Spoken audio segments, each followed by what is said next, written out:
আসসালামু আলাইকুম everyone, welcome to my channel and welcome back to my new blog. আশা করছি সবাই আলহামদুলিল্লাহ অনেক ভালো আছেন। আমিও আল্লাহর রহমতে অনেক ভালো আছি।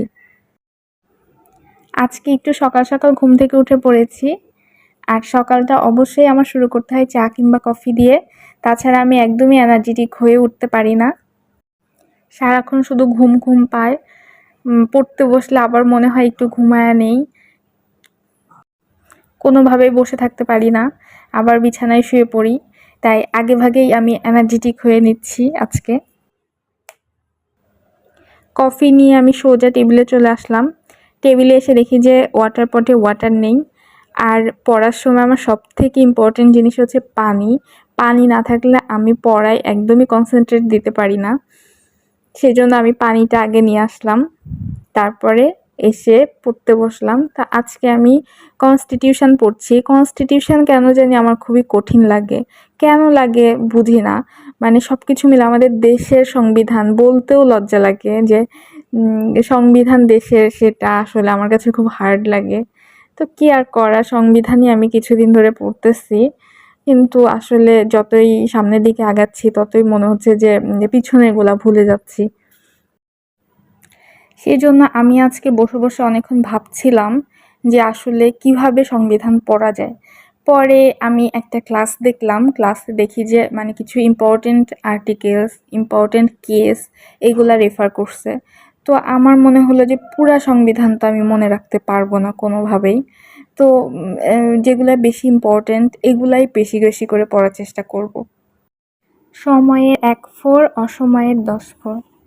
আসলে এই সংবিধানটা যখন আমাদের কোর্স ছিল ডিপার্টমেন্টে, কোর্স যখন ছিল তখন আমি একদমই ভালো করে পড়ি নাই, খুবই ফাঁকি দিয়েছিলাম। এই জন্য এখন আমাকে এসে পস্তাতে হচ্ছে, এখন একদম প্রথম থেকে পড়তে হচ্ছে। না হলে হয়তো বা এতটা কষ্ট হইতো না, কিংবা এতটা ভুলেও যাইতাম না। যাই হোক, এখন পড়া শুরু করেছি, দেখা যাক কতটুকু মনে রাখতে পারি।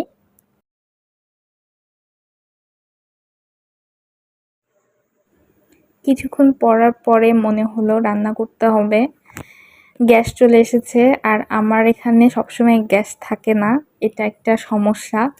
তো এখন গ্যাস এসেছে, ভাবলাম যে রান্নাটা করে নেই। আর রান্নাটা করা হয়ে গেলে মাথা অনেক রিফ্রেশ লাগে। রান্নার প্রেশার থাকলে মনে হয় যে কখন রান্না করব, কখন রান্না করব, এরকম একটা ফিলিংস হয়।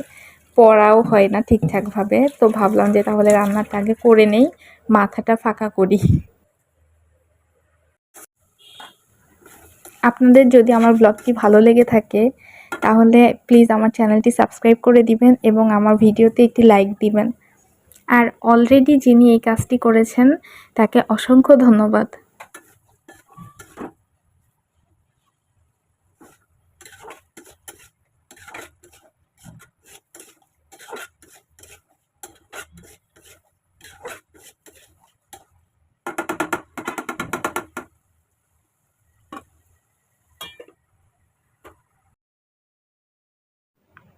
আমার খুব জানতে ইচ্ছে করে ওই আপুগুলার কথা, যারা সংসার মেনটেন করে বাচ্চা সামলিয়ে পড়াশোনা করছে, তাদের লক্ষ্য পূরণ করার জন্য তারা দিনরাত কষ্ট করছে, দিনরাত পরিশ্রম করছেন তারা।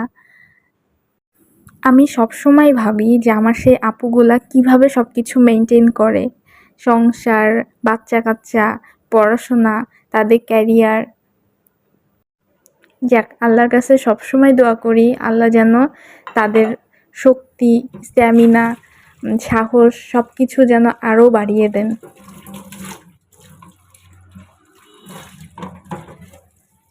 مسلمين وموحدين بنقول يا رب العالمين اهدينا للخير أجمعين وارزقنا برزق أمين دعينا ليك دعينا ليك يا رب بس تستجيب انت اللي بإيدك يا رب فك كرب المؤمنين مشكين ونروحين غيرك انت رحيم الشكوى غير يا رب مذلة دايمة طول السنين. يا ما قلنا ألف من الدنيا دي يوم الحياة، تعبنا لكن نرضى. খাওয়া দাওয়ার পরে জম্পেশ একটি ঘুম দিয়ে উঠলাম। এখন বৃষ্টি হচ্ছে, অনেক জোরে জোরে বিদ্যুৎ চমকাচ্ছে। আসলে বৃষ্টির সাউন্ডেই আমার ঘুমটা ভেঙে গিয়েছে। তো এখন বিকাল 4:30 বাজে। তো উঠে দেখি যে এত বৃষ্টি হচ্ছে, বৃষ্টি, বিদ্যুৎ চমকাচ্ছে। বৃষ্টির কারণে আসলে বেলকনির ডোর খুলেই রাখতে পারছিলাম না। বেলকনিতে এত পানি জমে গেছে, মানে পা ডুবে যাচ্ছে, এরকম একটা অবস্থা যে পায়ের পাতা ডুবে যাচ্ছে বেলকনিতে দাঁড়ালে। তারপরে দাঁড়াতে পারছিলাম না, বৃষ্টিতে ভিজে যাচ্ছিলাম। পরে দরজাটা লাগিয়ে দিলাম। ঢাকাতে বেশ কিছুদিন ধরে খুবই বৃষ্টি হচ্ছে, আর এই বৃষ্টিতে মানুষের ভোগান্তি আসলে দেখার মতো না।